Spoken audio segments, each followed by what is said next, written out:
കൽപ്പറ്റയിലാണ്. ഇവിടെ കാസർഗോഡ് മുതൽ തിരുവനന്തപുരം വരെ ഒരു നിരയായി യുവജനങ്ങളും ബഹുജനങ്ങളും അണിനിരക്കുന്ന മനുഷ്യചങ്ങല നടക്കുമ്പോൾ വയനാട്ടിൽ അനുബന്ധ ചങ്ങലയാണ് നടക്കുന്നത്. മുട്ടിൽ മുതൽ കൽപ്പറ്റ വരെയുള്ള 6 കിലോമീറ്ററോളം ദൂരമാണ് ഇത്തരത്തിൽ മനുഷ്യചങ്ങല സംഘടിപ്പിക്കുന്നത്. ആദ്യ കണ്ണിയായി മുൻ MLA ആയിട്ടുള്ള ശശീന്ദ്രനാണ് ആദ്യ കണ്ണി. മുട്ടിലാണ് ആദ്യ കണ്ണി ആയി ഉള്ളത്.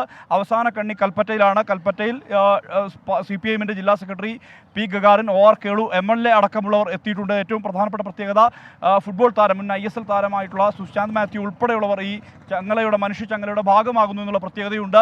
വയനാടിൻ്റെ സാംസ്കാരിക മുഖങ്ങളെല്ലാം തന്നെ പങ്കെടുക്കുന്ന വിധത്തിലാണ് ഇത്തരത്തിൽ മനുഷ്യചങ്ങല DYFI സംഘടിപ്പിച്ചിരിക്കുന്നത്. എന്തായാലും വലിയ രീതിയിലുള്ളൊരു പങ്കാളിത്തം ഉണ്ട് എന്നുള്ളത് തന്നെയാണ് നമുക്ക് കാണാൻ കഴിയുന്നത്. സുശാന്തിലേക്ക് പോകാം. സുശാന്ത്, ഈ പ്രൊട്ടസ്റ്റിനോട് ഐക്യദാർഢ്യം പ്രഖ്യാപിച്ചുകൊണ്ട് തന്നെ പങ്കെടുക്കുന്നു എന്നുള്ളതാണ്. യെസ്, വളരെ യാഥാർത്ഥ്യമായിട്ടുള്ള ഒരു കാര്യത്തിന് വേണ്ടിയിട്ടാണ് DYFI ഇന്ന് ഈ ഒരു പ്രൊട്ടസ്റ്റ് സംഘടിപ്പിച്ചിരിക്കുന്നത്.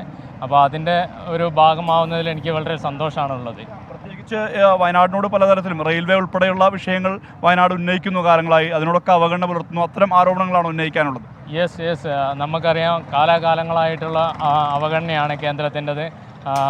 റെയിൽവേ ആണെങ്കിലും പിന്നെ രാത്രി യാത്ര നിരോധനം, അത് എത്ര കാലമായി, അതിനൊന്നും ഒരു പരിഹാരം ഇതുവരെ ഉണ്ടായിട്ടില്ല. അതുപോലെ തന്നെയാണ് വന്യജീവികളായിട്ടുള്ള ഒരുപാട് ബുദ്ധിമുട്ടാണ് ഇവിടുത്തെ സാധാരണക്കാരായ കർഷകരും ക്ഷീര കർഷകർക്കൊക്കെ ജീവിക്കാൻ പറ്റാത്ത അവസ്ഥയിലേക്കായിരിക്കുന്നു. അത് വളരെ അത്യാവശ്യമായിട്ട് കേന്ദ്ര ഗവൺമെൻറ് ഇടപെട്ട് ഒരു പരിഹാരം കണ്ടെത്തുന്നതാണ്.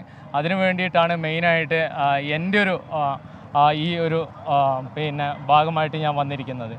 എന്തായാലും വയനാടിൻ്റെ ഈ സാംസ്കാരിക പരിച്ഛേദം, കായിക രംഗത്തു നിന്നുള്ള ആളുകൾ, അത്തരത്തിൽ വിവിധ മേഖലകളിൽ നിന്ന് ബഹുജനങ്ങൾ ഉൾപ്പെടെ ഉള്ളവരെ അണിനിരത്തിക്കൊണ്ടാണ് ഇത്തരത്തിൽ DYFI ഒരു പ്രതിരോധ പരിപാടി സംഘടിപ്പിക്കുന്നതെന്നുള്ള പ്രത്യേകതയാണ്. OR കേളു MLA, CPIM ജില്ലാ സെക്രട്ടറി കൽപ്പറ്റയിൽ നിന്നാണ് സുർജിത്ത് അയ്യപ്പത്ത്